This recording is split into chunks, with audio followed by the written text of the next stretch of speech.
Well, I'm Nathan Judo. I'm here with the Wolves reporter. Is Mr. Liam Keane. Liam, Nottingham Forest 1, Wolverhampton Wanderers 1. First point of the season. Hanging on a little bit towards the end, you've got to say, but at least they've got the first point of the season.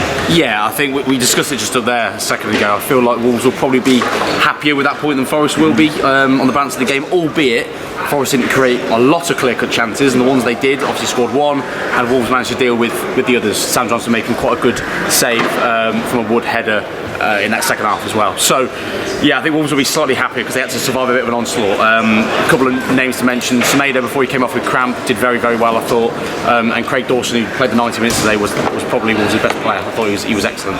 And particularly in those last few minutes, you need someone, a bit of a presence, a leader, winning headers in the box. And when balls are coming in and it's tough and it's dogged, and you need someone to step up, and I thought he did that. Yeah, look, we were wondering who the goalkeeper was going to be today to start the game, and it was Sam Johnston. And Forest scored early, and you've got to think that he'll be disappointed with his pie in the goal, as will Totti. Yeah, the cross comes in, and of all players in the Forest team to leave free from a set piece, Chris Wood is the last one to leave free from a set piece.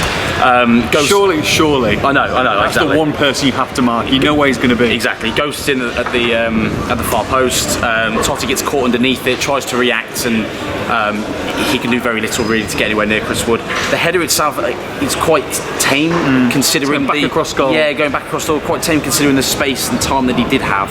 And to me, it looks like it goes through Johnston a little bit. I think he would have seen it late, definitely, but I think he could have done better with it. So he'll be disappointed. However, I did feel he redeemed himself with there was a free kick save from Morgan White in the first half.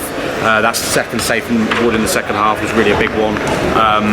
An overall decent enough debut for the goalkeeper, who is sort of bedding in. A couple of errors with the ball at his feet, but nothing too dramatic. So, okay, steady enough. 3 bookings in the first half, and really a referee who struggled to get control of the game. You felt that Mateus Cunha was probably bubbling under at that stage, where he looked threatening, but at the same time you go into half time and you think this could go either way.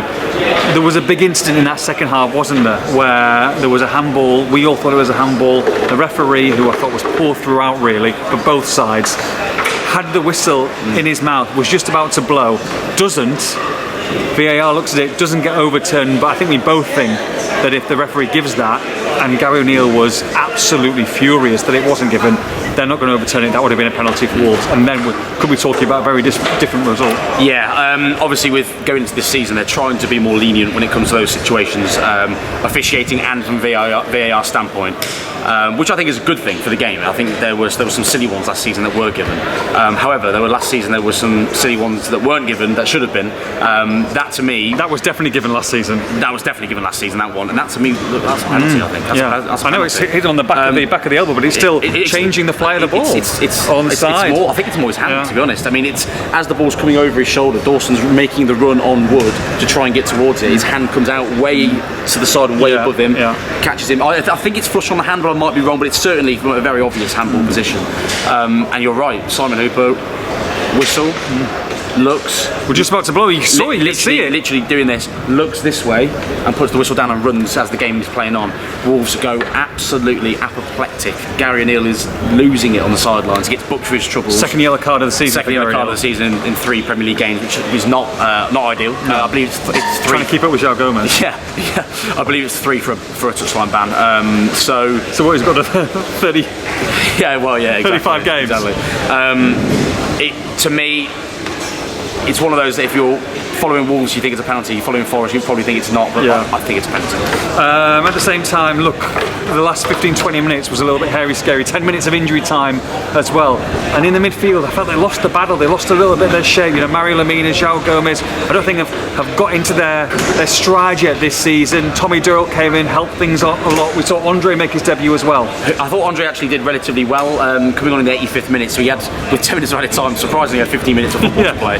And actually thought he broke up the game quite well at the time when Wolves really needed it. So I think he did okay. I agree with you, Doyle coming off the bench was probably Wolves' best midfielder, and he came on, the 59th was it? I think it was. 59th, yeah. Probably Wolves' best midfielder on the day. João Gomes doesn't look up to speed at the moment. I think he's struggling a little bit. He seems to be just a step off it behind the pace of the game. Mario Lemina is working his socks off. I thought actually did quite well first half, but same as he did against Chelsea, he did it again today. he's charging beyond the play. He's getting so far forward at times that Wolves are so leaving such massive gaps, so open in midfield. Yeah. He did it again today, and there was a couple of times Wolves got lucky when Forest were breaking forward.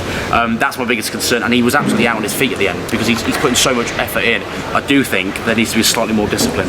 Totti Gomez left back today. Yeah. And Ryan Aït-Nouri left wing. What do you make of that? Yeah, Aït-Nouri was definitely better, definitely more involved in the game, had a decent enough game from an attacking standpoint. Totti had a difficult first half in some respects. Less glaring errors, but just looks fragile at the moment. Looks like there's an error coming. Looks like there's going to be a misplaced pass, something going wrong. I think he was better second half. He didn't have an impact on Wolves aside from the goal itself. Didn't have an impact on Wolves potentially losing the game, but I don't think he was necessarily helping Wolves get over the line at the same time, if that makes sense.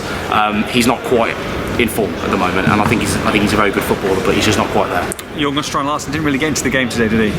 No, disappointed with him really because he just looked very isolated. It wasn't even necessarily the physical battle because he just held his own in that regard. He just went through the motions, just could not get into the game. A couple of times the ball came into him, didn't hold it up well enough. A couple of times it came into his feet, and very heavy touches, losing the ball too easily, just a little bit off the pace. Jose Sarr, Daniel Podence not in the squad today, and we fully expect them not to be Wolves players come the start of next week.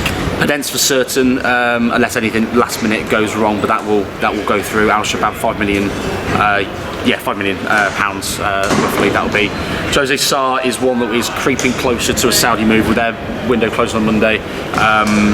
Wasn't involved today. I believe he made himself unavailable with injury. Whether that is accurate, we'll wait to speak to Gary O'Neill afterwards. But we don't expect Jose Sarr to be here. We expect it to be Johnson, Bentley, and King. But let's see what happens between now and Monday.